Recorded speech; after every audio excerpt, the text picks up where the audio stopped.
And good morning and welcome to all of you who are watching us at this time. I'm Sister Peg O'Flynn, and I have the honor of interviewing Sister Therese Margaret Roberts this morning.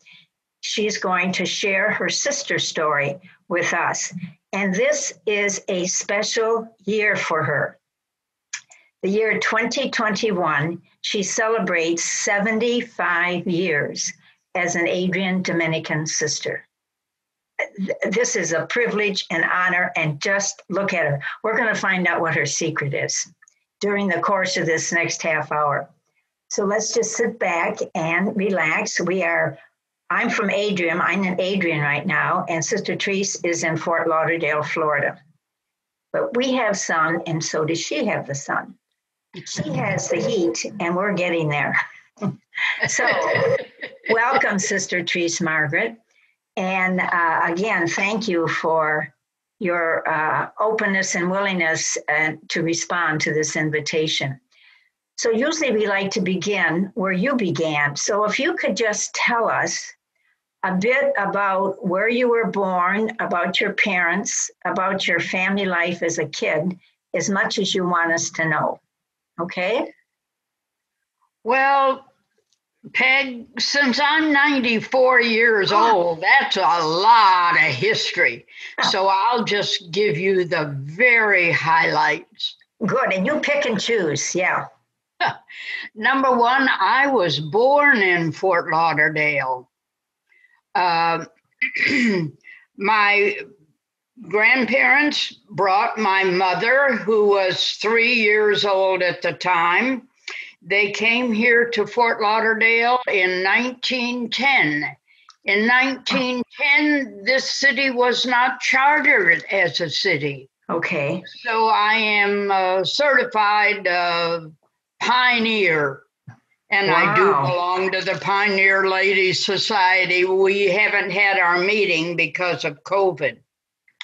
By the way, I have a sticker that says I'm COVID proof. I've had both my shots. Wonderful. So I'm ready for the doors to open so we can be out and about more. Okay, so back to the history. Mm-hmm. That's a good history. Mm-hmm. I am, or was, or whatever the correct English is there, an only child, and I was an only child for 17 years. So I had no brothers or sisters or cousins or whatever. So I pretty much grew up in an adult world. Mm-hmm. My auntie and papa, grandmother, my mother and father, we had a very happy life here in Fort Lauderdale. I lived on the river all my life. Wow. And I never had a car growing up in high school or anything, but I had a little boat because we always did everything that related to the water. We were great fishermen, and all of us. Of course, that means if you catch it, you clean it. Mm-hmm. But we all ate it. Good. So where did you go to school? Well, my first 2 years, I went to West Palm Beach because of my father's work. Then between second and third grade, took a year off and just went to the beach every day because my health was very poor. Oh. I had Bright's disease. Bright's disease is to the kidneys what rheumatic fever is to the heart. That's all I know. Okay. But at any rate, after a year off of school, my parents enrolled me in St. Anthony's in third grade. Now, you understand, we were staunch Presbyterians. Okay. I am a convert. Okay. I went through St. Anthony's School then in the summer of the 11th grade, between 11th and 12th grade, I decided I really wanted to be a nun. But there was an impediment. Yeah, there was an impediment. What made you think about being a nun? Did someone inspire you? Did someone touch your life deeply, or? I think of what the sisters did, what they stood for, how they were so respected in the community. And I would say that Sister Rosaria Bushing was the really inspiration. She never said a word about this, but her deportment, her apparent spirituality really inspired me. Mm-hmm. In the summertime, when the sisters were away and Monsignor O'Looney was not around, I didn't feel I had any influence of my deep friends. I started instruction, and Mother Gerald's nephew was the priest that baptized me. Wow. And at St. Anthony's? At St. Anthony's. He was taking Father O'Looney's place during the summer, while O'Looney, of course, went to Ireland. My life since then, as an Adrian Dominican, my desire has never changed. I never wavered.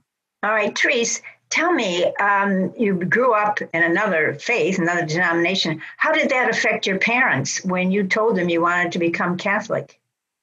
Well, we were a church-going family. And earlier than before I joined the church, I asked permission from my family if I could go to St. Anthony's Church on Sunday, because all my school friends were there, and that was all right because I was going to church. Okay. So joining the church, there was no upset in the family, no hardship on me, because they respected religion and felt that you needed a deep background, the family. Okay. So then what about high school? You went to St. Anthony's? St. Anthony's. Okay. As the school grew, when I started, there was only 8th grade. Okay. But while I was there, the high school was added a year at a time. And actually, they built a convent in 1938, and the sisters who used to live upstairs of the grade school moved into the convent, and we took over what was their quote convent on the second floor. The high school. Okay. Yes. Mm-hmm. And was there someone there at the time that was a mentor or was influential in your life and your choices? You mean a sister? Well, it was Sister Rosaria. Still Sister Rosaria. My high school teacher.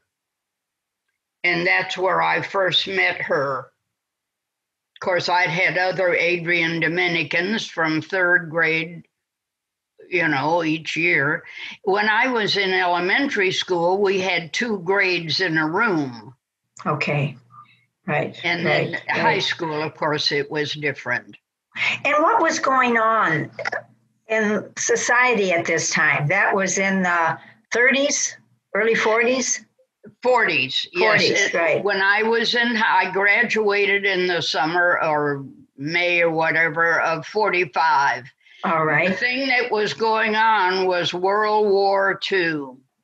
And those of us that lived here at that time were very much aware of the war. We had to have blackout curtains in our homes so that in the evening when you turned on your lights, there was no light.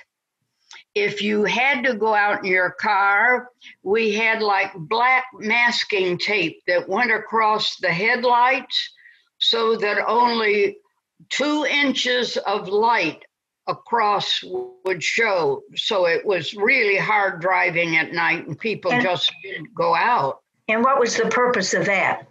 Because there were German subs and English warships right off our coast. You could see this. That's right. Mm-hmm. And we had a German sub that the English, this was just before we had actually declared war. But of course, we were in empathy with the Allies, but the British chased, and this German sub came into our Port Everglades. So we had them here, and for a while they didn't want to leave their ship, because the minute a man would step off, some American would bash him up. Well, how did that affect your walking to school or going to school or your social life with your friends? Well, number one, only one person in my whole high school class of 18. Well, there's still some of us alive. We get together. Mary Louise Scott, whose daughter was in our community and is deceased. I just talked to her the other day. And Jim Camp. I remember Mr. Scott, right. Yeah. Well, old Mr. Scott that you remember is deceased. Right. But, there's still a little group of us that get together.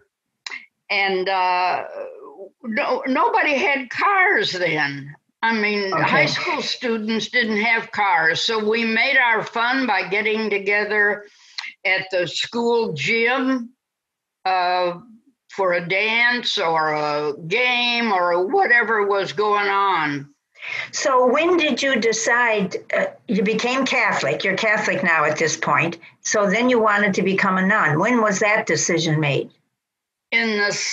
Well, I'd been thinking about it, but really the decision was made in the summer of my junior year. Okay. Just before I became a senior, started senior year classes. Mm-hmm.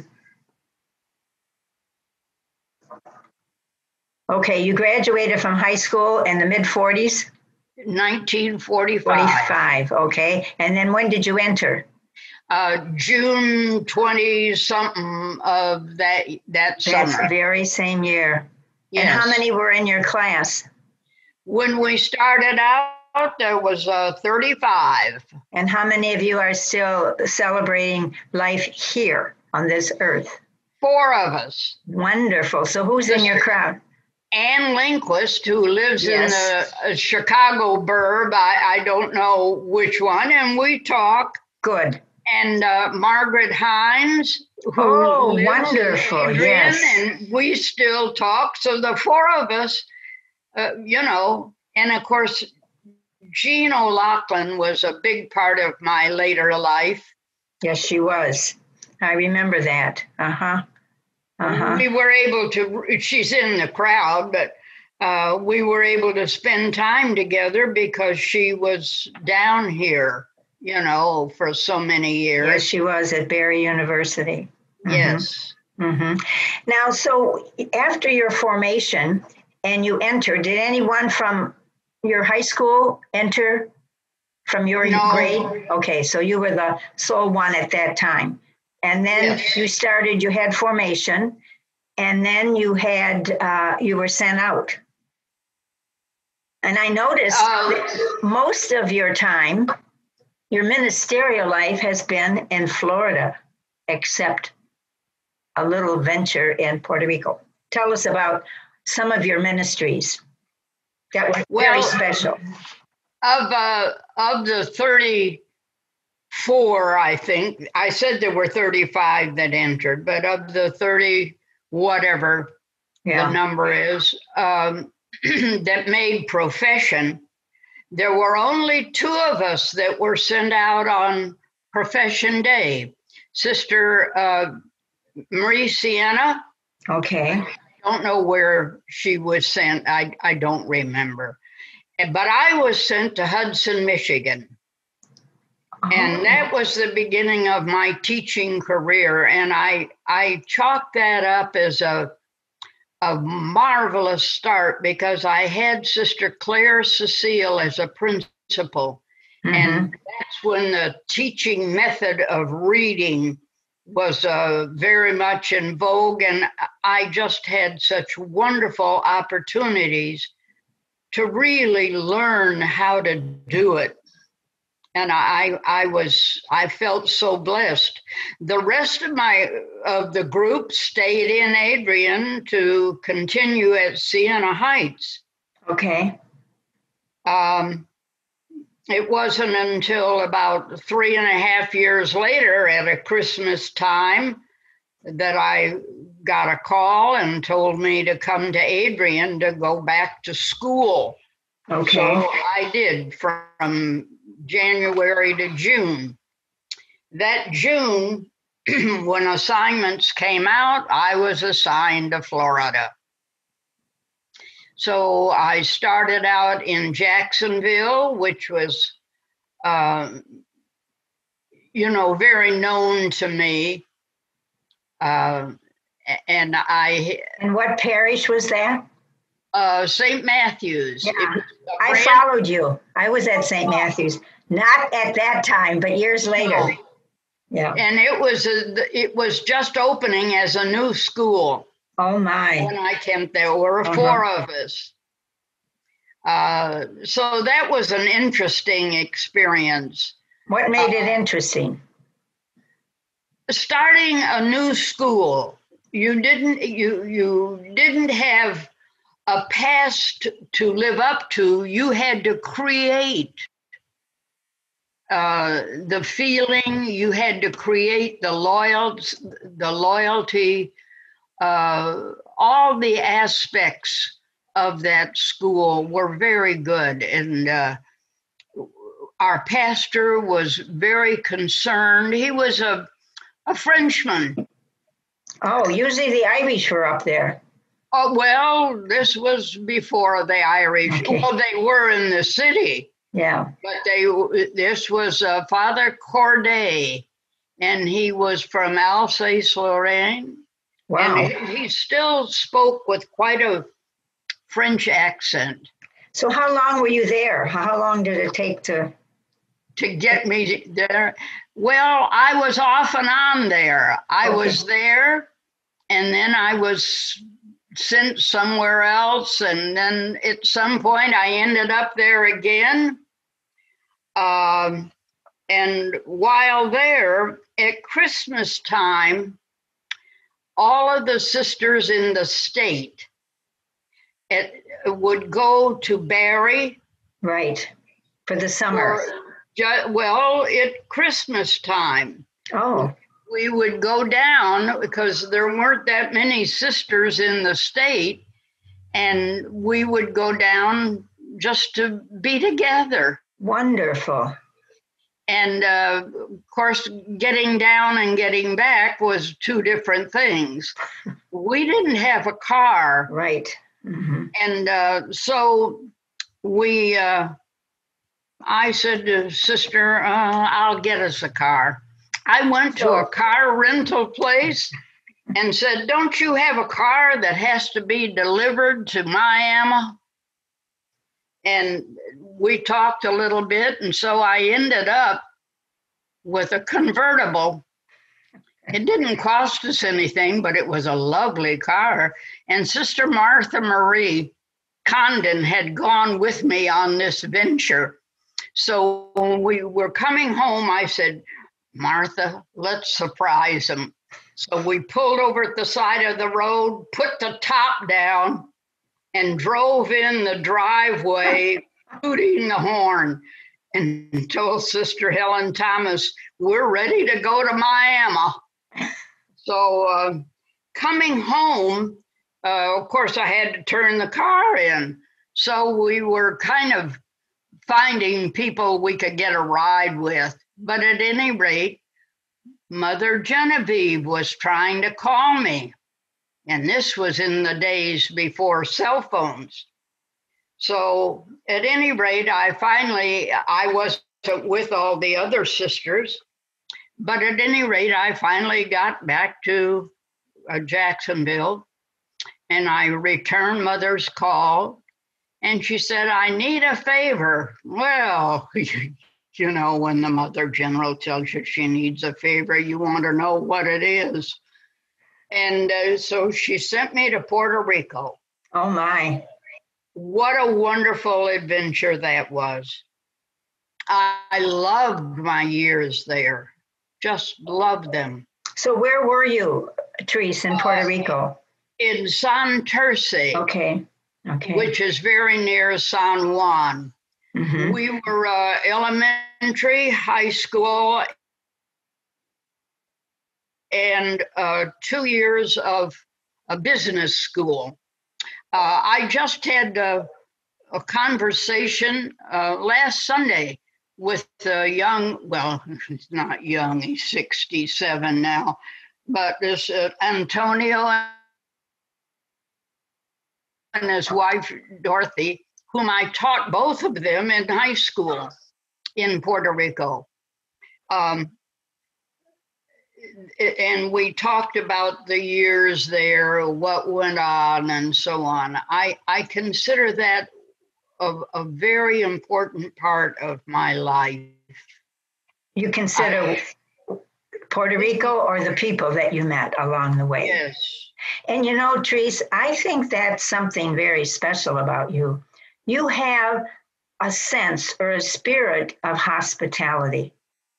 And I think you carry that with you.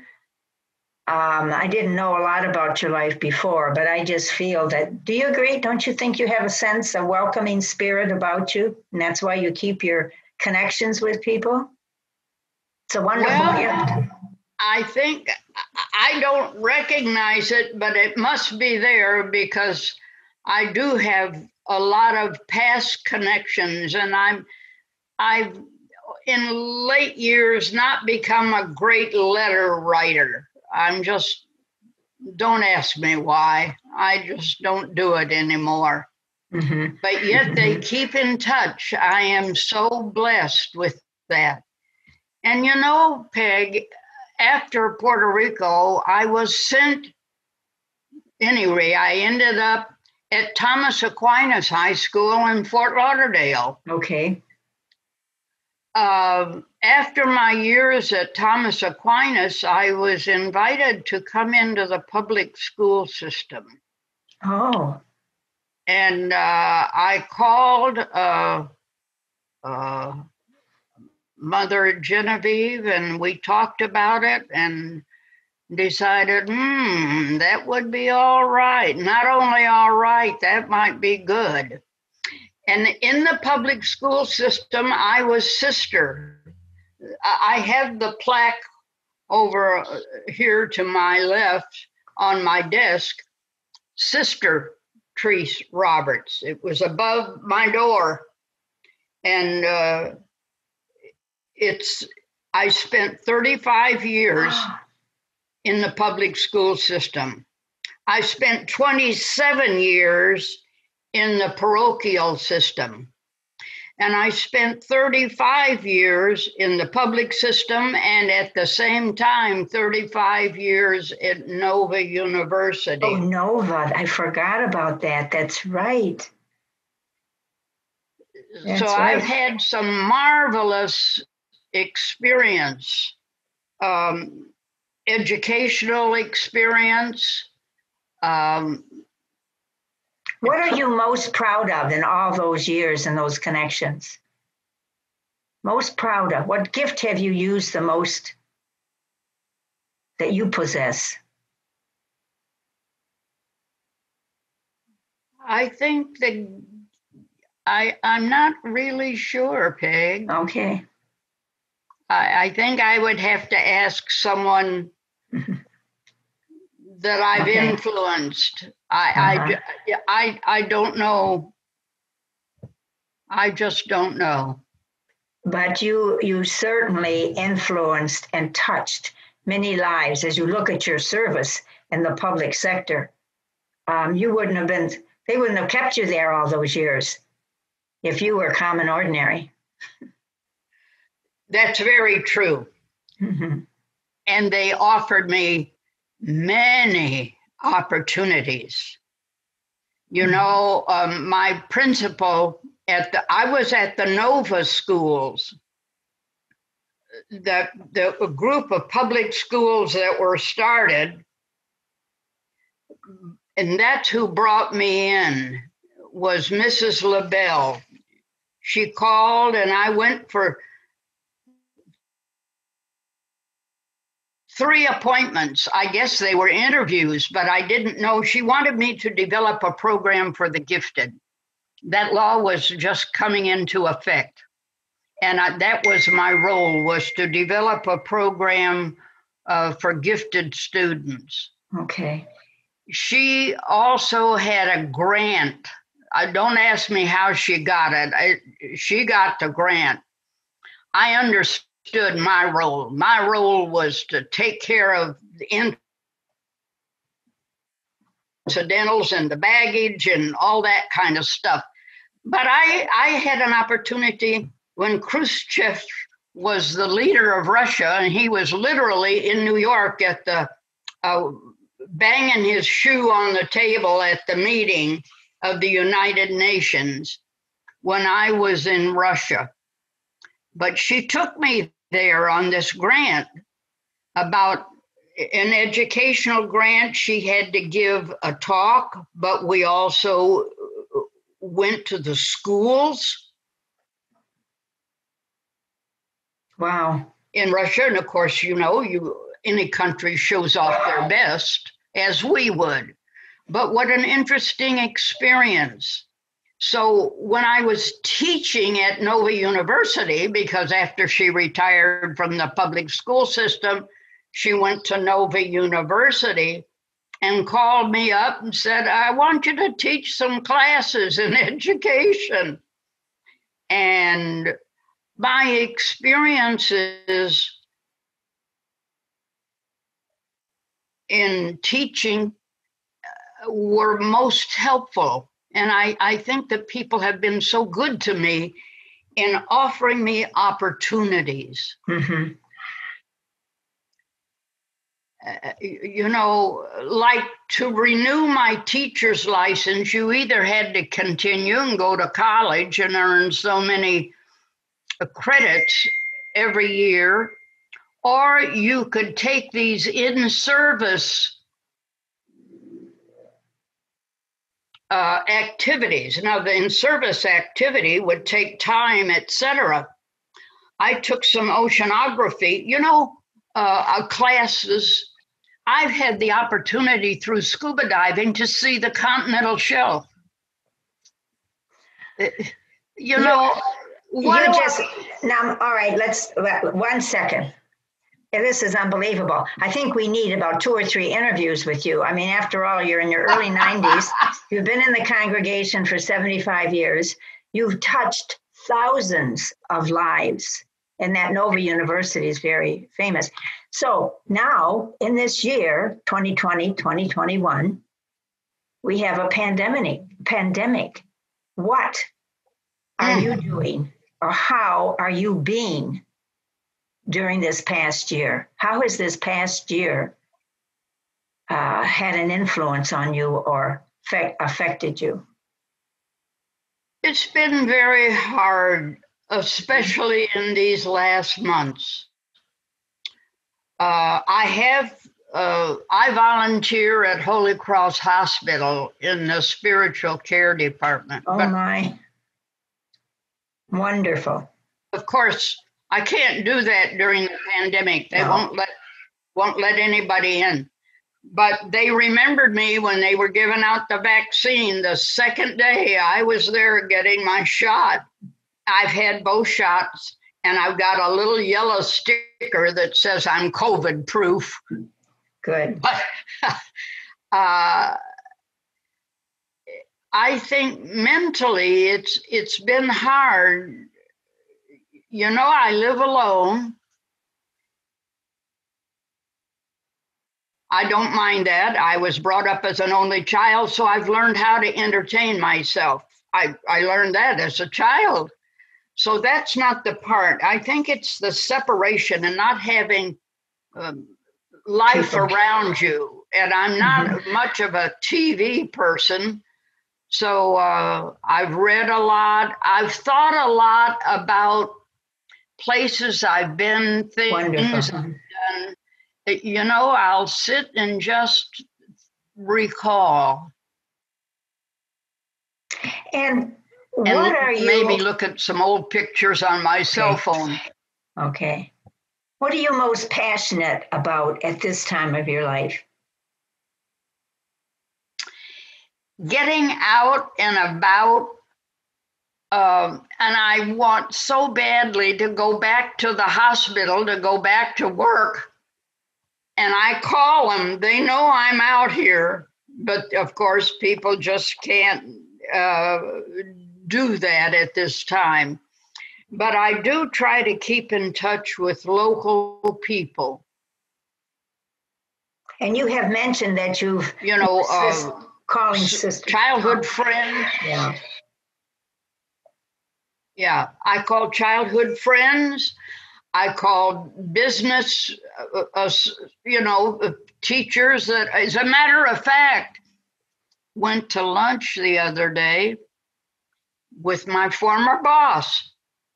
She's living down in the Keys now and had to come up to go to the dentist. And so we made a date and went to lunch. I'm very careful about going out. I don't get to do that very often, but you probably have places you can sit outside. See, it's too cold up here. Down there, you can still sit outside. Yeah. Yes. Yeah. No, we have lovely places outside. So come on down, Peg. It's 81. I will. Once I know it's safe. All right. Is there something about you? You've mentioned a couple things like your deep sea diving, et cetera, scuba diving. Is there something about you that people would be surprised to say, oh my, I don't believe it? Well, my American Express card and my driver's license both end in 2026.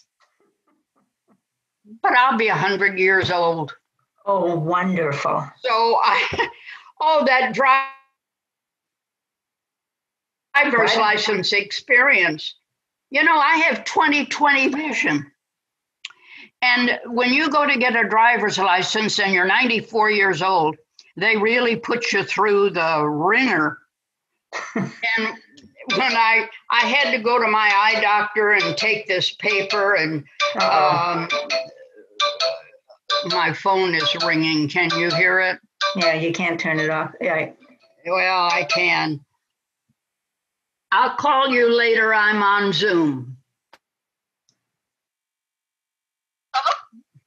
I had to go to my eye doctor and get this special exam. And when I finished with him, I said, am I going to be able to drive at night? Because it gets dark in the wintertime at 5 o'clock. So if you go out or something, goodness. He said, if you keep both eyes open, you can drive at night. Of course, my doctor. Where do you think? Doctor's at Bascom Palmer, the world famous place.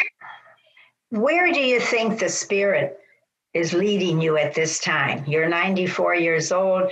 You've got a driver's license that'll last until you're 100. So what are you hearing from the spirit of our loving God about you and where you're being called to or called? I think people, the few people that I'm around, are inspired that I still have my smarts, but that has nothing, that's just the way nature made it for me. But that I still maintain my love for and devotion to my community, to the church, because people bring that up. And I think that people really are hungry, there are other conversations besides politics. Right. There are conversations besides money and the game store. I am knowledgeable about business, but there are other aspects in the world that you can look at. So, how are you doing in your awakening circle as we prepare for our general chapter? We've got a wonderful group. Good. You don't have to get into the whole thing. That's good. I'm sure you do. Anything you're a part of at this time. Well, I tell you, tomorrow from starting at 1:00, we have a big Zoom meeting. Oh, good. So I'm going to be zoomed out by the time the weekend is over. That's right. Well, we're going to end here shortly. You be sure and tell the other Adrians that you hang out with that if they haven't told their story, invite them to consider it. It's part of our history. Very important part of our history. And I'm here to tell you this is also on YouTube. So we have touched the lives of many people who do not know the Adrian Dominicans because they just happen upon a sister story. Can you imagine how people are going to be touched by your 75 years? And we'll have another Zoom about how you're going to celebrate your 75 years. Oh, I'm ready to come and celebrate. I love parties. All right. Well, another thing is we miss you and Adrian. You have been very faithful on your visits to Adrian. I know you used to come and see Jean, but you also came and visited our women at the Dominican Lives Center at Maria. And they enjoy that. And of course, nobody can go over there now, but that's a gift you have given when you come up yearly. So, and then you just may want to come up sometime.